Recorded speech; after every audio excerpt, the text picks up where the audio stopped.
Hi everyone, this is Aaron for Zollotech, and I wanted to show you how to manage books and PDF files on your iPad using iBooks, along with syncing using iTunes on a Mac or Windows computer. The first thing you'll need to do is download iBooks. That can be found in the App Store. I happen to have mine in a folder named Lifestyle that it auto-named, but there's the App Store. Download it for free. Once you have that, you can open iBooks. If we open iBooks, you'll see that in here is nothing, but under collections, we have a couple different options. We have books, purchased books, and PDFs. If I go to books, you'll see there's one book here, The Story My Life by Helen Keller, and we can add to our collection by going to the store. We can do this all from the iPad by itself. We have some different options here. We'll go to books, and we can pick whatever we want. We can search for whatever we want and simply add those. If I just pick up and tap on this particular book, we can view a sample or we can buy the book. Once we do that, it will auto load into our library and show up here for us to read. If you have this little cloud icon here, that means that you have the book, but it isn't on this device. You can simply tap on it and it will download to the device. It just shows you what you've already purchased or downloaded in the past, and it makes it easier to access. Now again, if we want PDFs, we can find those under a different selection. Since we don't have any PDFs, there's a couple different ways to get a PDF onto your iPad. The first or easiest way we'll talk about is through email. If it's a small enough file, you can just email it to yourself. If I go over to the email app or mail app, you'll see that we're in a document. I've just simply named it PDF. I mailed it to myself and it's on the left here. And because it has a paperclip, it means it has an attachment. Even though it's a PDF, it shows up as normal text. But if we tap and hold that text, because we know it's an attachment, it will give us options to open it in iBooks or any other application that can read a PDF. If I open it in iBooks, it will switch over to iBooks and put it in iBooks. So now we have it in iBooks. We go back to our library and it's right here. If we want to delete it, we can do that by hitting Edit, tapping on it, and hitting Delete. That's pretty much the easiest or most straightforward way of putting a PDF on. But if that PDF is a larger file that might be 100 pages long, it's probably too big to email. So we'll need to plug it into our computer to get it onto our iPad. Let's do that now.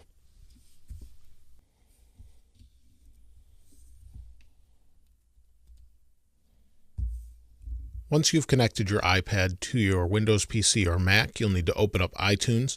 In many cases, it will actually open on its own. So I'll open it here. And this is iTunes 11. It's the most recent version of iTunes. So if you don't have that, this may look a little bit different, but it is free from iTunes.com or Apple.com. So I would highly suggest you get that version, as it's a little bit different and simpler in many ways and a lot faster in a lot of other ways.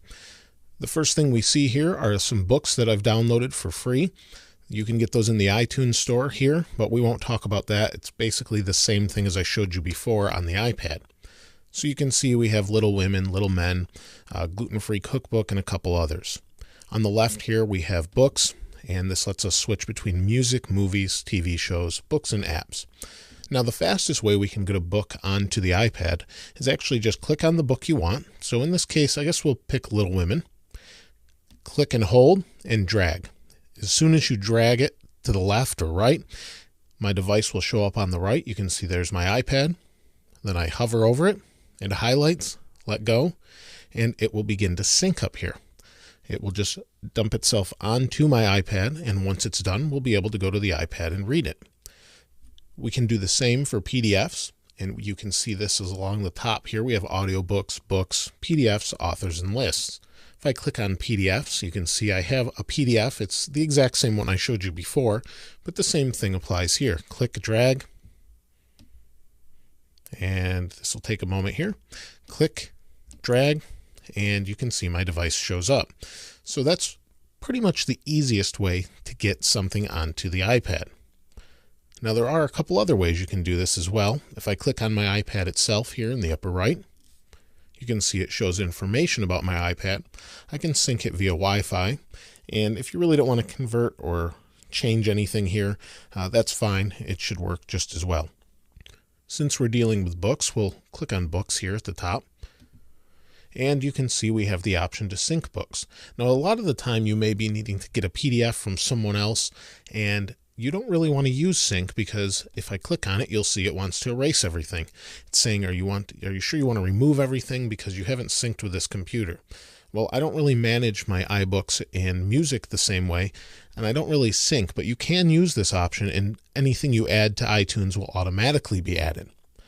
It works the exact same way, and we can select selected books. So we'll just go ahead and show you that.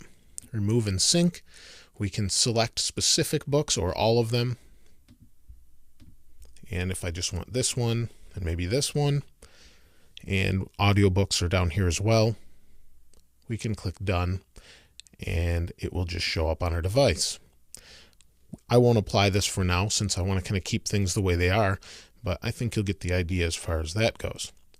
Now, the other thing you can do as well is take things off of the iPad or add them in another way as well.